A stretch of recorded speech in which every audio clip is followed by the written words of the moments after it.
a world sharply divided by class, between those with magical abilities and those without.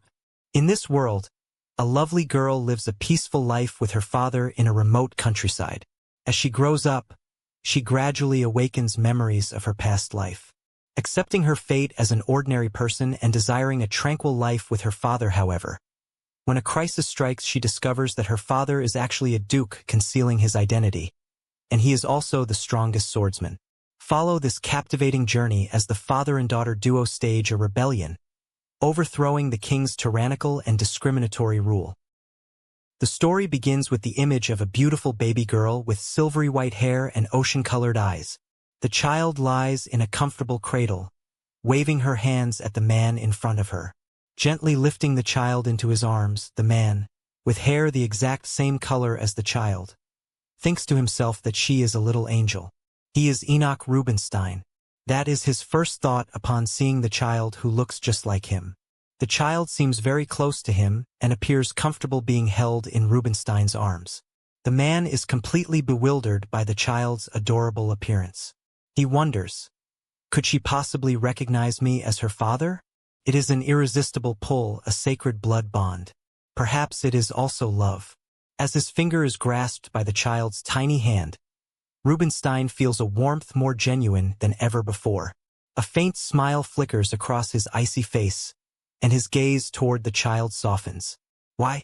Enoch can't understand. He feels this way. Like other ability users in the Empire, this child was born purely out of the obligation to continue the family line, like a stud horse bred for mating. He thought he wouldn't feel anything, that there wouldn't be any emotional fluctuations. This creature should have been nothing more than a small thing sharing his bloodline. A child destined to grow up, become an ability user, a noble and eventually a soldier, a hound of the royal family. Thinking about his own experiences and the fate of children in this world, Enoch's face darkens. A fear washes over him, forcing him to make a momentous decision. No, I can't let her live like me. Enoch leans down and touches his daughter's soft, small face. Then, that night, under cover of darkness, the perfect cloak for secret actions. A figure in a mysterious black cloak leaves the base amid the ruined, smoke-filled battlefield, holding the child tightly in his arms. Enoch murmurs to his daughter, "You know I can't let you live this blood-soaked battlefield life, my daughter." So he decides to escape this place with her, knowing that the distant future will be full of difficulties in concealing their identities. Just then, another figure appears behind him. A familiar voice startles Enoch. "Are you running away? And with the child?" The woman who appears and asks the question is Selena. She is 20 years old, and the child's mother. Selena sternly asks Enoch, "What are you thinking?" Enoch remains silent for a long moment, then hugs his daughter tighter than ever. He replies in a soft voice that he doesn't want to raise her the way he was raised. Selena isn't surprised by this answer. She sighs and says, "She's my child too. Yes, this is their biological child, but her birth is more like the fulfillment of an obligation than the crystallization of some vague love." After a moment of contemplation, Enoch suddenly suggests, "Then let's leave together." This proposal startles Selena. She seems unable to believe that these words are uttered by the man before her. A moment later, Selena gives a sarcastic, bitter laugh. "Haha, I didn't expect you to be so reckless. We are born destined to die," she says, stepping closer to Enoch and his child. As an ability user and a noble of the Empire, this child is no exception. Looking at the beautiful face before him, Enoch is momentarily at a loss for words, because what she says is the cruel truth. Meanwhile, Selena's voice continues, "Even so, I understand how you feel. Having a daughter really makes us think differently." Thinking Selena has come to stop him, Enoch grits his teeth, determined not to give up. But Selena's next words shock him. She turns away and says, "Go." He stares at her back in astonishment, not expecting Selena to compromise and let them leave. Myriad of emotions in Enoch's heart condense into one last sentence before saying goodbye. "I plan to head to Anan, but I'm not sure if we'll stay there permanently." From a barely perceptible angle, A gentle, sad expression appears on Selena's icy face. She whispers, "All right, good luck." And so, on that day, the Empire's only swordsman, Enoch Rubinstein, completely disappears. That was the story from 7 years ago. 7 years later, time has easily erased everything and caused the name Enoch Rubinstein to gradually sink into oblivion. In a small, pretty house in a peaceful countryside, a man with jet-black hair enters the room and gently calls, "Good morning, my princess. It's time to wake up." A pretty little girl with silvery white hair lying in bed raises her hand to rub her eyes and whines, "5 more minutes." Her sleepy appearance is incredibly adorable, but she is eventually woken up by her father. "You have to wake up. It's time to brush your teeth and have breakfast." The one wearing a cute jadar fruit-patterned apron, holding kitchen utensils in his hands, is James Brown, the super domestic dad. Carrying the still sleepy child in his arms, the little girl insists that she's not hungry, but Brown smiles and coaxes, "Come on, I made your favorite scrambled eggs, extra delicious, just for you." Hearing that, the sleepy girl takes a deep breath, smelling the aroma wafting from the small kitchen. Then she immediately changes her attitude and shakes her head. "Not just chicken and eggs, I also smell broccoli." Brown is taken aback that her nose is so sharp. "Ah, I said I don't like broccoli. I can't believe it." Faced with his daughter sulking, James has to continue coaxing, "My Princess Lilith, just 2 pieces of broccoli today, okay? If you eat it, your afternoon snack will be chocolate and apple jam macarons." Thinking about the delicious macarons her father makes, Lilith's mouth waters. She wonders, "Are you trying to bribe me with chocolate and apple jam macarons? Do you think I'll fall for that?" She angrily retorts, but eventually succumbs to her craving. "Okay, just 2 pieces of broccoli." Observing his daughter's rapidly changing expressions, James can't help but feel speechless. Alright, so she's the type to fall for this kind of trap. Being carried by her father, Lilith thinks to herself, "What's 2 pieces of broccoli?" Then her gentle father places a good morning kiss on her soft white cheek.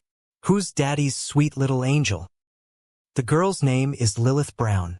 She is 7 years old, and a child with a rather special secret. As she grows up, she gradually remembers memories of her past life. Currently, Lilith is enjoying peaceful and happy days with her father. James is a very good father and a great cook.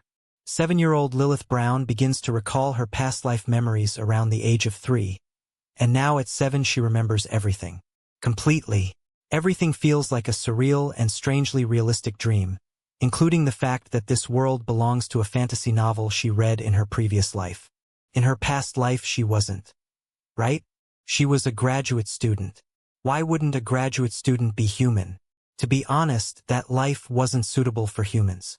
So, at the blooming age of 25, Lilith dies from overwork, staying up all night writing her thesis.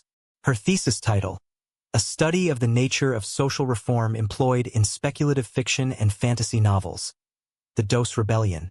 She had been so stressed about that thesis that she is even reborn into the world of the novel. Before all her past life memories return, Lilith is no different from an ordinary child. Even now, after remembering everything, her previous life remains blurry unless she deliberately tries to recall it. Subconsciously, Lilith finds herself completely integrated into her current life. So even though she can think like an adult, her childish dislike for broccoli remains unchanged. While she is still grumpy about the 2 pieces of broccoli, James brushes her hair and asks, "What hairstyle do you want today? Bunny ears or princess style?" Lilith sighs, "Dad, should I tie my hair myself? A ponytail will do." After styling her hair, James puts his hand on her shoulder and says softly, "All right, princess. I need to go to the market today, so please go play at the neighbor's house. I'll tell Miss Susan." Hearing this, Lilith asks, "Why can't I go with you?" James shakes his head and stands up. "Not for now. There are scary soldiers wandering around out there recently." Hearing his explanation, Lilith becomes even more curious, because such things should have nothing to do with a child like her. A child who doesn't have any abilities. Not even a tiny bit, like manipulating shards of glass. But faced with her reasoning, James remains firm. Still not safe. It's dangerous. In fact, with her past life memories, Lilith understands clearly. The scary soldiers her father mentions are elite soldiers from the Imperial Royal Army. They have come to this rural area hundreds of miles from the capital to search for ability users. In the world of the Dos Rebellion, where Lilith is reborn, people are divided into two groups. Those who can use magic, also known as ability users, and those who can't, known as the powerless. Ability users live with noble titles and receive preferential treatment. However, this world also has a hierarchical pyramid where individuals are discriminated against based on their abilities. Wars occur frequently, and ability users are often sent to places of conflict. In this story, even the main characters are brutally killed. Ordinary people, the powerless, can't even become supporting characters. Lilith concludes that she and her father are such people, ordinary. Brown hair, brown eyes, even the name is very common, James Brown. Clearly he is an ordinary, superfluous passerby character. While eating her broccoli, Lilith suddenly says, "But I quite like it. Being born ordinary is a great blessing. Isn't it?" Hearing her words, James becomes confused. He asks her, "What do you mean, honey?" Lilith just smiles brightly and replies, "This world is scary. I like living a simple and happy life with you. Just the two of us. I'm happy." Her thoughts make James fall silent for a moment. After a while he reaches out and ruffles her hair, smiling. "Yes, as long as I have my princess, I'm happy too." After leaving his daughter with their neighbor Susan, James waves goodbye with a pile of firewood on his back. "Please take care of Lilith for me today, princess. I'll be back soon." Sitting in the neighbor's house, the orange-haired husband puts a pile of acorns on the table while telling the story of Lilith's father. "At first I didn't even know he was your father. A young man suddenly came to the village in the mountains, living quietly and not speaking to anyone, as if carrying some untold story.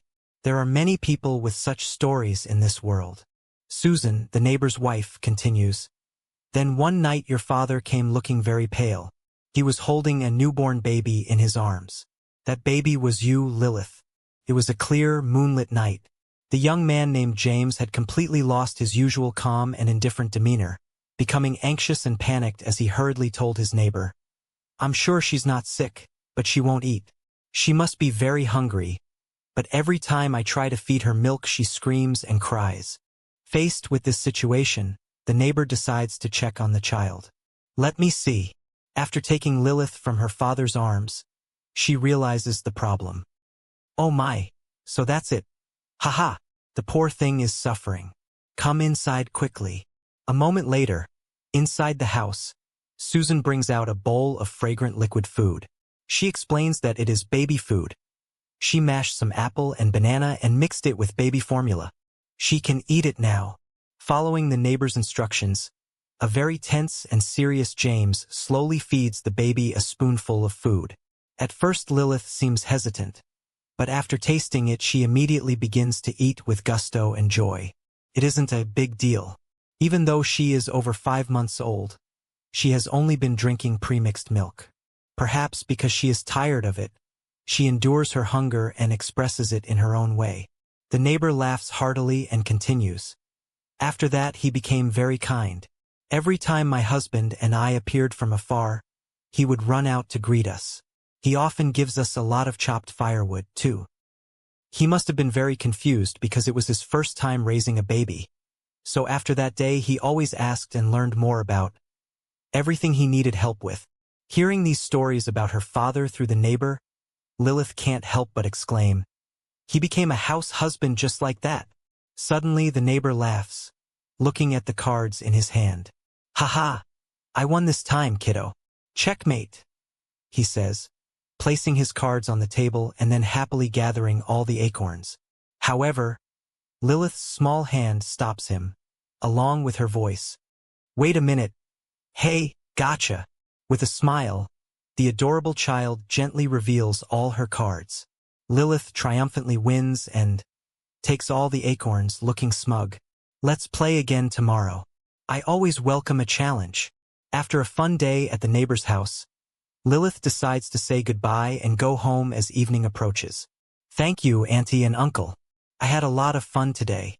Holding a basket of laundry, she tells her neighbor, Auntie, you should go back. I'll do the laundry. Susan is surprised. What? Why are you doing the laundry? Just leave it. Faced with her aunt's confused look, the girl cheerfully explains, I'll do it so my dad doesn't have to do it himself after he comes back from the market. The child's filial piety and adorable appearance deeply touch her neighbor. Oh dear. What an angelic child with a heart of gold. Then I'll do it before I leave. These are the clothes that need washing, right? The neighbor wants to help Lilith finish the laundry, but the little girl dodges to the side and shakes her head. No, you can't. Dad's underwear is also in here. Hearing this, the neighbor blushes and gives up, letting the girl do the laundry herself. Oh my goodness! Carrying the laundry basket, the little girl's tiny feet walk step by step along the grassy path. Actually, her father doesn't like her secretly doing the laundry, but Lilith decides to continue anyway. In her previous life, she was an orphan. The only memory she has of a benevolent guardian is her current father. Despite his young age, he took care of her himself, changing her diapers, feeding her, bathing her, and everything else day after day. The importance of her father being by her side from such a young age, as their bond formed, means a lot to Lilith. She tells herself that she will try to grow up quickly and repay her father with filial piety. Dipping the clothes into the cool stream, Lilith sighs softly. The life of an ordinary person is so peaceful. I wish every day could be like this. However, in this world, a powerless person like her isn't even considered human. Life is a bit poor, but compared to her past life, nothing can compare to this. When a better world is established, I'll simply enjoy a good life from then on. Reincarnation is wonderful. While the little girl is lost in thought and finishing the laundry, the sudden sound of hooves from behind startles her. Huh? Horseshoes? In the village. Turning around, Lilith sees countless figures on horseback approaching. They look at her coldly, casting shadows over her small face. The surrounding air becomes strangely oppressive and silent. On the clothing of the horsemen, Lilith sees an Imperial insignia, recognizing them as the Imperial army. A blue cloak. Are they the Dos Holy Knights of the Empire? As she stares in bewilderment, the man leading the horsemen glances down at her. He has vibrant purple eyes and jet-black hair. Suddenly, he gives an order that stuns Lilith. Seize her! It's the Dos Holy Knights of the Empire. The knight looks at her once more, then orders his subordinates to capture her. Lilith is completely shocked and bewildered by their actions. Despite her attempts to resist, her small body is no match for them. The knights use a glowing stick to lightly touch her, causing Lilith to feel a sharp pain and cry out. Ah! It hurts! Seeing this, the knight mutters a report. She's an ability user. Seems she really is Enoch Rubinstein's daughter. Lilith is dumbfounded by their assessment. I'm an ability user? Is there some mistake? But the lead knight confirms it, saying it's obvious just by looking at her. The girl struggles. Please let me go. But the knight holds her firmly and coldly asks, Where is Enoch Rubinstein? The unfamiliar name makes Lilith unconsciously reply, Who's that? But a second later she freezes, repeating the name in her head. Enoch Rubinstein. Why is that name appearing now? Lilith is startled to remember. It is a name from the novel The Dos Rebellion. He is the commander of the Dos Knights, the strongest military force in the story. A Dos Holy Knight, a swordsman, and a duke, the strongest character in the story. In his youth, he loses his young daughter because of the royal family, and one day he sharpens his sword for revenge. At that time, he adopts another main character, Chesser, as his son. Enoch Rubinstein is one of the two main characters. So, this knight is looking for Enoch Rubinstein and his daughter. Based on this information, this seems to be before the events of the original story begin. Meaning Enoch Rubinstein's daughter must still be alive, right? But Lilith wonders, what does that have to do with me? Never mind. She stops struggling and turns to speak seriously to the knight. Hey, wait a minute. You've made a huge mistake. And first of all, I'm dizzy, the blood is rushing to my head. Can you put me down? As she speaks, she uses her dramatic acting skills, leaving the knight bewildered. But it gives Lilith a chance to carefully observe his face. A knight with black hair and blue-violet eyes. There seems to be a character who looks like this, but who is it? Lilith can't immediately remember. She also recognizes her dangerous situation, so she puts those vague thoughts aside. Sitting, more or less, securely on the horse's back, Lilith asks the knight, "You're talking about Enoch Rubinstein, the duke who's also a holy knight and a swordsman, right? Silver hair and blue eyes." Although the child's tone is strange, the knight nods slightly in confirmation. Hearing this, Lilith points at herself and says loudly, "I might look like that person because of my silver hair and blue eyes, but my dad's name is James Brown, not Enoch something. Dad said my hair and eyes are like my mom's, who left home a long time ago." The clear explanation from a small child is truly remarkable. The black-haired knight pauses for a moment and can't help but praise her. "You're well-educated, kid." While Lilith is still unsure what will happen next, a very familiar voice calls her name, "Lilith." The voice is filled with panic and shock. The girl quickly turns to the side and, seeing the approaching figure, excitedly calls out, "Dad!" Seeing his daughter captured, the usually quiet James holds a stick in his hand like a sharp sword and shouts, "What are you doing? If you don't want to die, put my daughter down." Her father's aggressive attitude makes Lilith tremble. She panics inwardly. "Dad, are you crazy? Don't you know who these people are? Speaking disrespectfully to a high-ranking noble is grounds for immediate execution, and you're threatening to kill them. Oh my God, my dad's lost it." Thinking this, the girl clasps her hands together, trembling, as she tries to make peace with the knight. "I'm sorry, my dad can't live without me. I think he's just temporarily lost his mind. If you can forgive him, I'll be eternally grateful. No matter how you look at it, he's just an ordinary citizen of the Empire. He's a 27-year-old single father living in a mountain village, struggling to make a living by gathering wood and hunting with his daughter." Lilith hurriedly explains their circumstances, but the knight's eyes are fixed on her father. Suddenly, the black-haired knight tosses Lilith to a subordinate, then walks toward Lilith's father, causing the girl to scream in terror. "Ah, don't. Please don't do anything to my dad." As he approaches, the black-haired knight suddenly smiles and says, "It seems those things aren't true."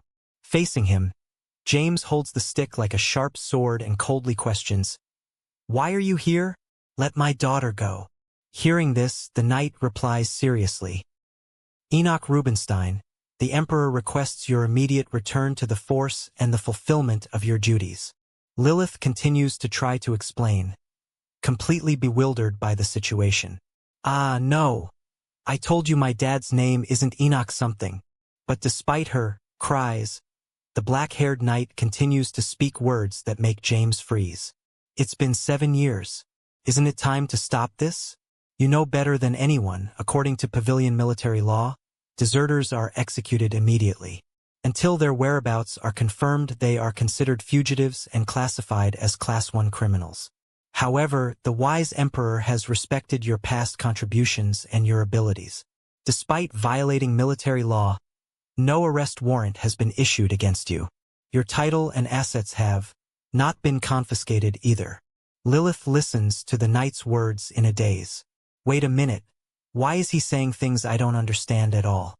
The voice continues, "Until now, all your illegal actions have been overlooked, and we have been waiting for you. It's time for you to return. Disobeying the Emperor's orders means seeking death. Once again, I will relay the Emperor's words." Standing opposite Lilith's father, the knight's eyes become mysterious, with a faint purple glow. He emphasizes, "Enoch Rubinstein, return to the force and fulfill your duties from this day forward." Silently listening for a moment, a sarcastic smile appears on James's indifferent face. Heh, the Emperor's words are still so flowery. They were before, and they are now. His words immediately make Lilith almost pee her pants. What, whose words? The emperor. Oh my God. Mocking the nobility and insulting the royal family. Dad, you've really gone too far. Not understanding her daughter's worries, James continues. Isn't it time for the emperor to be more honest? He simply wants to keep the kennel empty for his dog to return. Right? This isn't good, Lilith thinks. She needs to stop her father and escape before things get worse. She immediately bites the hand of the knight holding her. He unconsciously lets go in pain, causing her to fall to the ground under her father's gaze. Lilith hurriedly runs toward him, but before she can get far, another hand grabs her. James shouts angrily, "Damn it! Let her go!" Lilith tries to calm him down while reminding him, "Oh, wait, Dad. Please be quiet." Then she turns and apologizes awkwardly to the knight. "Phew. I'm sorry, sir. I'm sorry. I'm really sorry. Please spare my father's life." Tears stream down Lilith's cheeks. She thinks sadly, "Why does that Enoch person look so much like me?" She sobs and pleads with the knight. "And actually, I know about Enoch something. I'll check everything. I'm sure he's hiding somewhere. I'll even help you find him. So please spare my dad's life just this once. I'll go with you. I'll go. Please, I beg you." At this moment, as if sensing something, the knight's face suddenly changes. He holds Lilith and quickly turns around, looking toward her father, James. Instinctively, Lilith also looks at her father, dazed, but more surprised than ever. Strange energy continuously emanates from his body. Lilith asks herself in a daze, "What is that?" Her eyes widen in shock as she sees her father's appearance gradually changing. Light envelopes his body, and his dark brown hair gradually turns silvery white.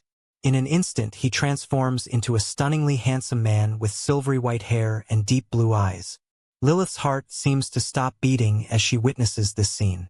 The 27-year-old single father living in the mountain village who raised me alone, James, is that really him? The black-haired knight once again hands Lilith to a guard behind him and instructs, "Ensure the child's safety. Step back and wait for me." It is the same knight who has been carrying out the orders. This man only seriously carries out his duties under the command of the black-haired knight.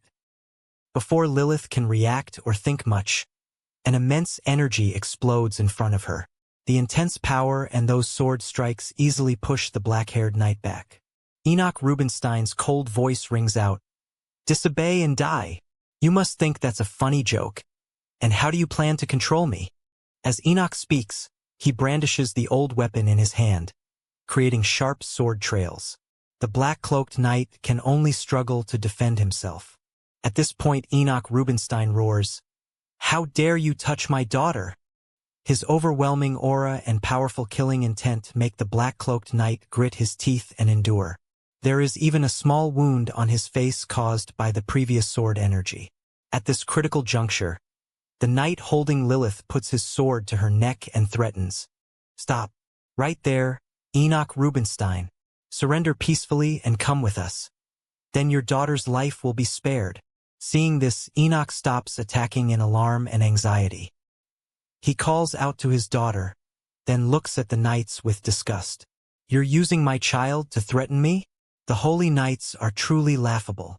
Hearing this, the black-haired knight slowly bends down to pick up his sword and says, "We are merely carrying out the emperor's orders.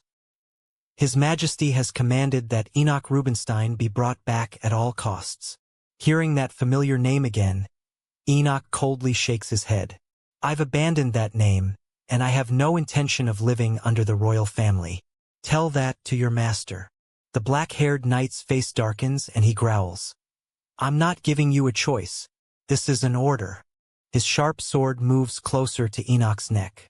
The anger and frustration in Enoch's heart ignite and explode. Energy surges through his arm. However, it is all stopped by the knight's threat from behind. "If you want your daughter safe, stop now." The chaotic situation and oppressive atmosphere infuriate Lilith. She yells, "All right. Wait a minute." To summarize the situation, my father, whom I thought was an insignificant character, is actually the hidden main character, Enoch Rubinstein. Well then, I'm part of his story. In other words, according to the original story, he lost his daughter because of the royal family and then plotted revenge against them.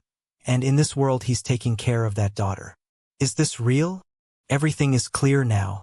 Since she already knows the plot, Lilith has only one choice. Under everyone's doubtful gazes, she suddenly looks up, smiles, and claps her hands. Of course, if it's the Emperor's order, we should obey. Dad will be returning to the Knights today, right? Her sudden change of attitude stuns everyone around her later. In their house, Lilith throws a tantrum on the floor. I look like my mom. I look like her. Why didn't you tell me? Why? Enoch sits tiredly in front of his daughter and apologizes. I'm sorry, my little princess. I'm truly sorry.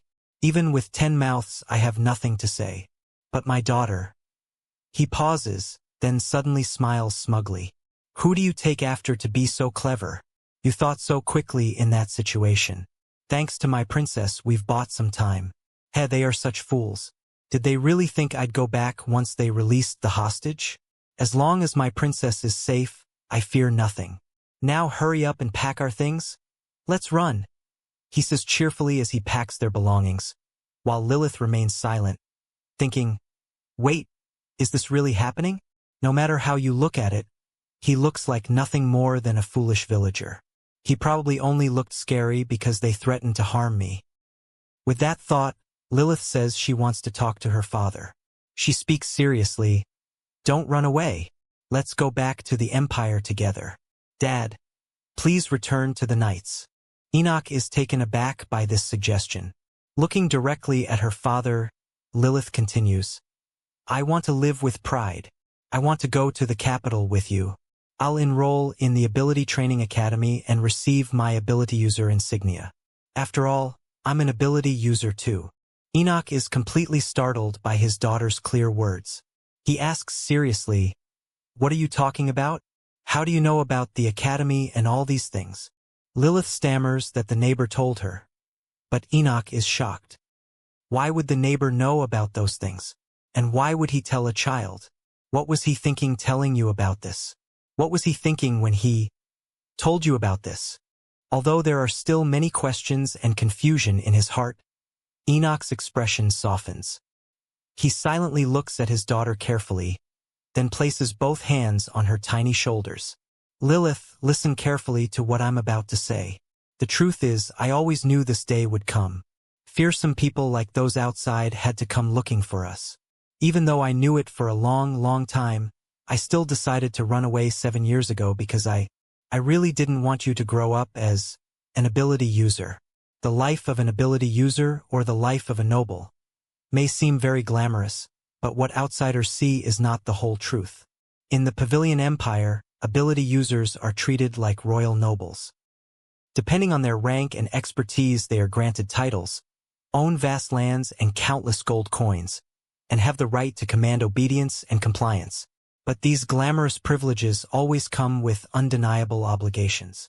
They must become the swords, shields, and scepter of the empire. They must sacrifice their lives to serve as members of the Royal Elite Federation. In a country where every day is a conquest of monster hunting, the Elite Federation is constantly deployed to the battlefield, no different from glorified war slaves. Ability users are both nobles and warriors, soldiers and mages, spending almost their entire lives on the battlefield. And the battlefield is a very scary place, my daughter. The friend I greeted just yesterday died and was brought back on the same day. When I buried him with my own hands, I wondered, who will die tomorrow, and how much longer will I live? Lilith, I'm really scared. I don't want you to live a life like mine. A life where you have to face death every day. Life and death have become so commonplace that we've grown numb to it. Lilith, the day I first saw you 7 years ago when you were just born, that was the day you became my whole world and the warm sunshine in this cold life. I can't bear the thought of losing you. His voice chokes with sobs as he hugs his little daughter tightly. Lilith gently pats her poor father's back. She tells herself, Father, I understand you more than anyone, and I also want to fulfill your wish. But if you don't go back, this country will collapse. Yes, Enoch Rubinstein absolutely cannot stay in this village. In principle, he must return to the Knights, avenge his daughter, adopt the male lead Chesser, plan to embezzle 9 billion from within the Knights, and start a rebellion in this country because about 10 years from now, all ordinary people would die. Recalling the events that unfold, Lilith can't help but feel a chill down her spine. The royal family will carry out widespread genocide against those without abilities. A true genocide against those without magic. The only person who can stop it is her father. But if she runs away from here with him now, then he won't adopt Chesser, the male protagonist. And of course he won't be able to start a rebellion against the royal family.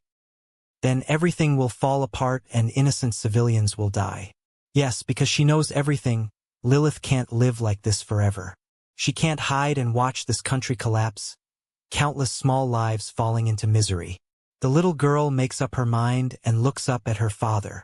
Dad, do you want me to live a life on the run? Enoch shakes his head weakly, troubled. It's not like that. But you said you wanted to live a simple life with me, just the two of us. Lilith pouts and turns her head away. Well, I changed my mind. Her attitude puzzles Enoch, who has to ask, what do you mean? The little girl widens her adorable eyes and says clearly, ability users are nobles, right? And I'm your daughter, so I'm the most powerful noble, right? I can eat macarons every day, wear dresses and bows, right? Lilith uses her adorable charm and her sparkling eyes of hope to persuade her father.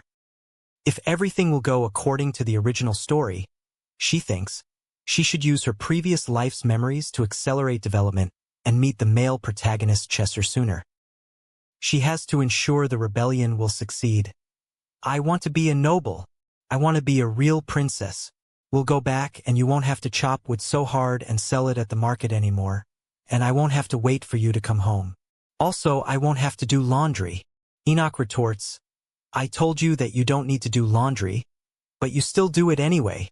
Suddenly Lilith stands up abruptly.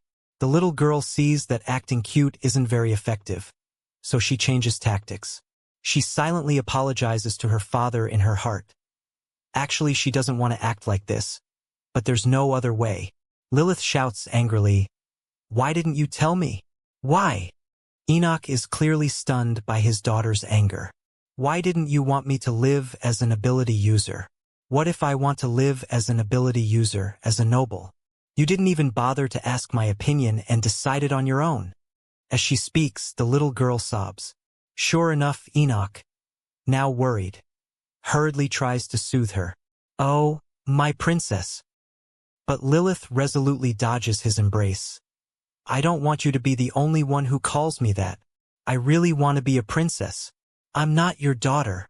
Enoch's eyes widen when he hears these words, as if struck by lightning. He exclaims in panic, what did you just say?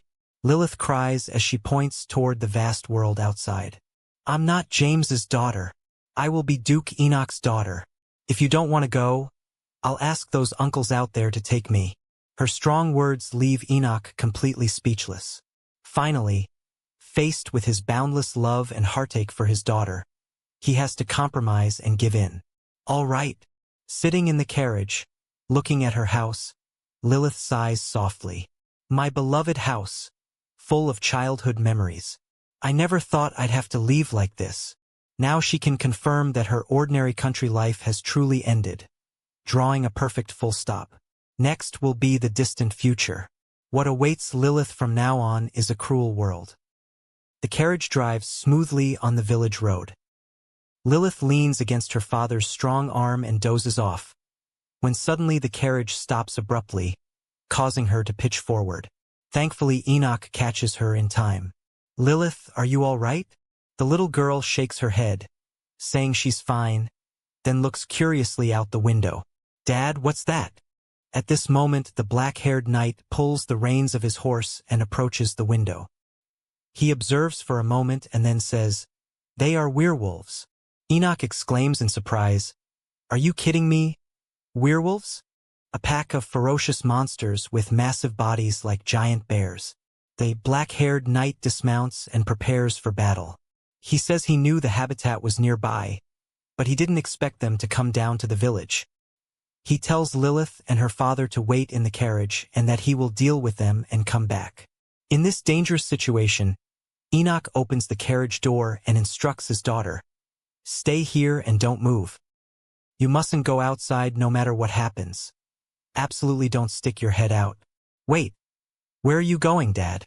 Meanwhile, Enoch walks over to the black-haired knight, takes his sword and says, "Protect the carriage. If my daughter gets even a single scratch, you're dead." The bewildered knight wonders if Enoch wants to fight them himself. It clearly isn't necessary.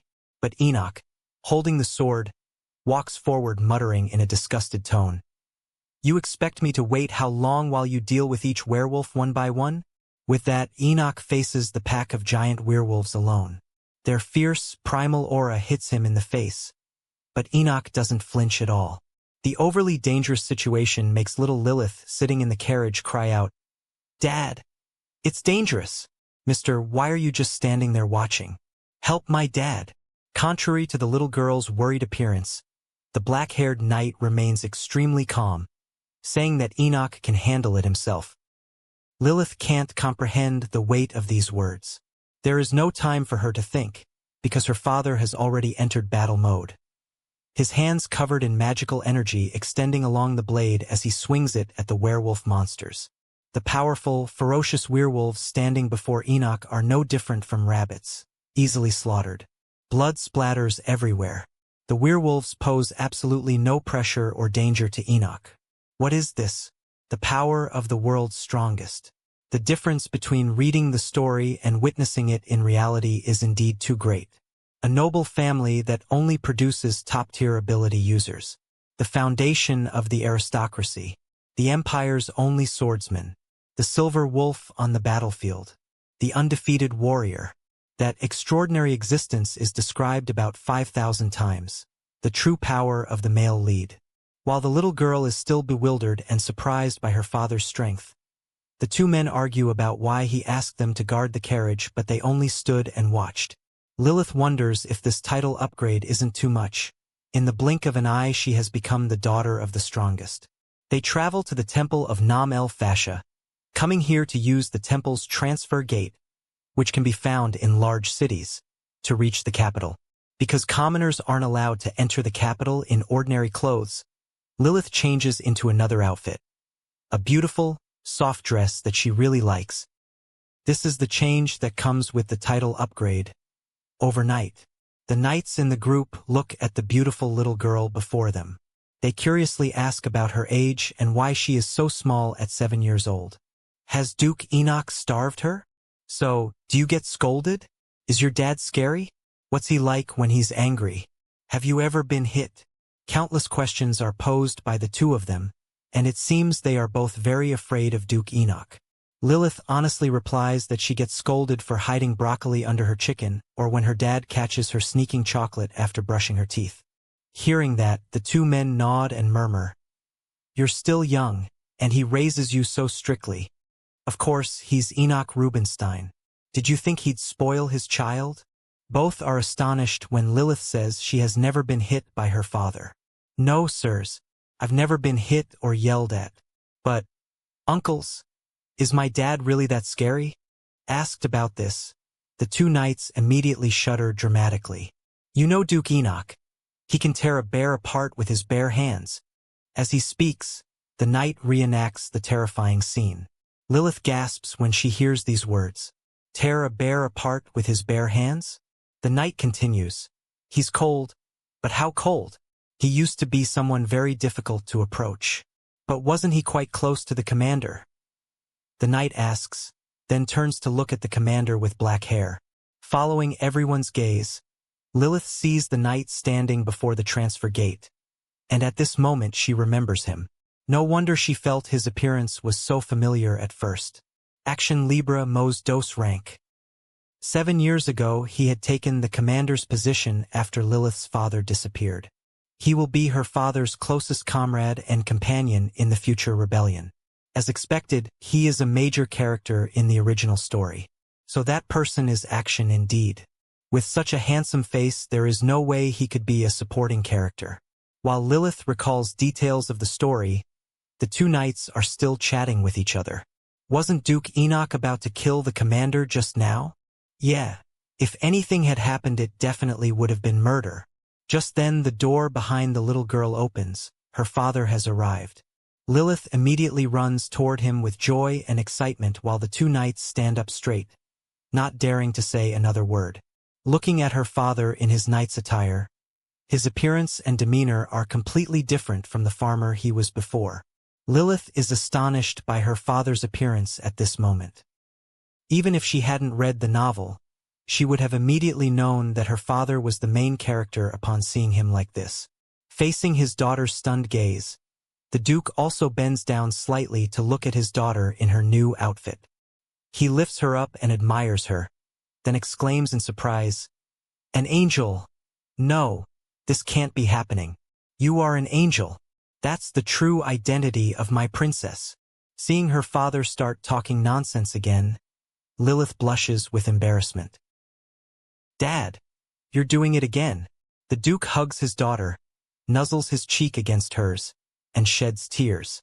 "My daughter looks like this while I'm always just wearing messy clothes." Watching the interaction between father and daughter, the two knights who were originally very afraid of Duke Enoch are now completely stunned by his doting appearance. Unable to bear the cheesiness any longer, Action says coldly, "Isn't this a bit too much? Don't waste any more time. Let's go quickly, Duke Enoch." Hearing this, Enoch carries his daughter and follows, pouting slightly as he says, "Sweetheart, give me a kiss." They step into the magical vortex of the transfer gate, and in an instant, after stepping out, the scenery completely changes. They have arrived directly at the temple in the capital, thousands of miles away. Lilith looks around in awe at the beautiful and luxurious surroundings in front of her. Several people in formal attire approach with smiles. "Duke Enoch, you really came back." Enoch greets them softly. "It's been a while, Your Highness." The man with silvery white hair clasps his hands and bows before Enoch and his daughter. "May the blessings of PRA be with you." Seeing Duke Enoch carrying his daughter away, the group of people asks awkwardly, Duke Enoch, are you going straight home? Shouldn't we also hold a welcoming ceremony? We prepared after receiving the news that you would return." Hearing this, Enoch stops and glances back. He says, "The royal family will hold a welcoming ceremony, right? So I'll see you there. Today's journey was very long, so I'm worried that my daughter is tired." /n/ and the streets of the capital widen Lilith's eyes. There are more people here than she imagined. Lilith bids farewell to the knights, while Action repeatedly reminds Duke Enoch to go straight home and not wander around. Enoch waves his hand impatiently, signaling him to leave quickly and stop clinging to him. "He followed me all the way to the capital and he's still nagging." Strolling down the street, Enoch asks worriedly, "Princess, are you sure you don't want to take a carriage? Takes 15 minutes to walk home. Do you need me to carry you?" The little girl shakes her head and continues walking. "If you always carry me, I'll forget how to walk. I can walk, and I also want to see the capital." Duke Enoch has to give in to his daughter's wishes, but still instructs, "If your feet hurt, tell me right away." Lilith smiles and nods at her father, then glances at the road ahead. She thinks to herself, "All right, now I need to focus." The protagonist no longer needs to think about avenging his daughter, Enoch Rubinstein. Lilith realizes that she made a big mistake by missing the opportunity for the story to begin. To fix it, she needs to follow the original plot from now on at any cost. And the first thing she needs to do is on the street. Wherever the father and daughter go, countless commoners bow their heads to the ground to salute. "Greetings, Sir Knight. May the glory and blessings of PRA be with you." All commoners, without exception, kneel and bow so much that the Duke feels disgusted and annoyed. This scene makes Lilith somewhat uncomfortable. She knew this would happen, but it is too much. What kind of country is this, where people have to kneel when greeting others? It completely strips away a person's dignity and self-respect. If this world didn't have such an excessive denial of human rights, the protagonist wouldn't need to start a rebellion, and Lilith, in her previous life, wouldn't have had a topic for her essay. So the first thing she needs to do is find the other protagonist, Chesser, and ensure that he meets her father. Her father can't start a rebellion in this rotten empire on his own. He needs Chesser's help. Chesser Rubinstein, dose-rank swordsman of the Mage Knights in the story. He is one of the strongest, along with Enoch Rubinstein, in the top tier. But there is a problem with the current situation. Initially, Chesser is an illegitimate child of a nobleman living a bullied life. But he happens to catch Enoch Rubinstein's attention and is adopted. What exactly is that coincidental event? Their first encounter. It isn't mentioned in the book, so Lilith doesn't know how they met.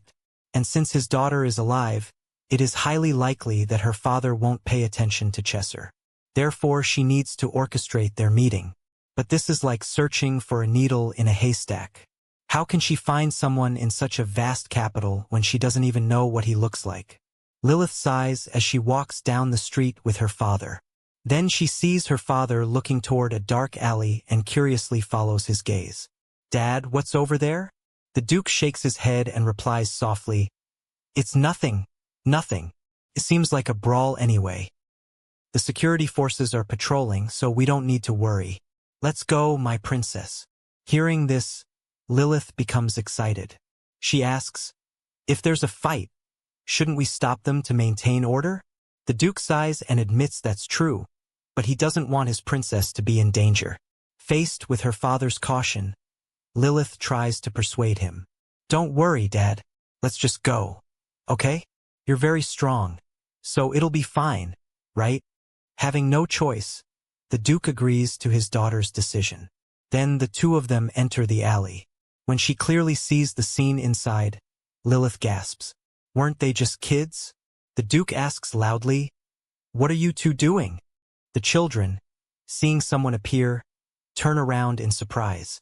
The child being beaten is a boy with bright red eyes. So guys, what happened next? If you want to know, subscribe our channel for next video.